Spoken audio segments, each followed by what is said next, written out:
এক প্রকার চ্যালেঞ্জ নিয়েই ৬ দল নিয়ে এবারের বিপিএল আয়োজন করেছে বিসিবি, যেখানে আসর শুরুর আগে এক দলের দায়িত্ব নিতে হয়েছে বিসিবিকেই। তবে সবকিছুর ভেতর আয়োজকদের নজর স্বচ্ছ খেলা উপহার দেয়া, কোনো প্রকার ফিক্সিং এর কালো থাবা যাতে কলঙ্কিত না করতে পারে এবারের বিপিএলকে, সেজন্য যথেষ্ট সজাগ বিসিবির দুর্নীতি দমন ইউনিট।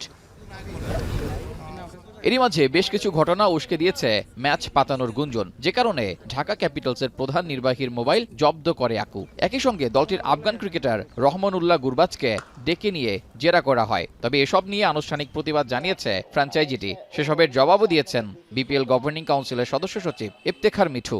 রাইট নাও ওনারা অ্যান্টি করাপশনের যে গাইডলাইন আছে এবং কোড আছে, সেই সব সেটা মেনটেন করেই তারা কিন্তু যা অপারেশন করছে সেটা কিন্তু তারা ওইভাবে মেনটেন করেই চলছে। নানামুখী সমালোচনা থাকলেও আসরের মাঝপথেই বিপিএলকে পাস মার্ক দিচ্ছেন বিসিবির এই পরিচালক। কিছু কিছু ইন্টারন্যাশনাল কোম্পানি আছে যেটা এটা মনিটর করে, তাদের থেকে যদি আপনারা খোঁজও নিতে পারেন ইন্টারন্যাশনালি, আপনারা দেখবেন যে suspicious activity has drastically come down. বিপিএলের মাঝপথে দল ছেড়ে পাকিস্তান চলে গেছেন সিলেট টাইটান্সের পেসার মোহাম্মদ আমির। তবে দল ছাড়ার সাথে আমিরের ফিক্সিং সংক্রান্ত বিষয় নেই বলে পরিষ্কার করেছেন বিসিবির এই কর্মকর্তা। টিমের কম্বিনেশন অনুযায়ী তারা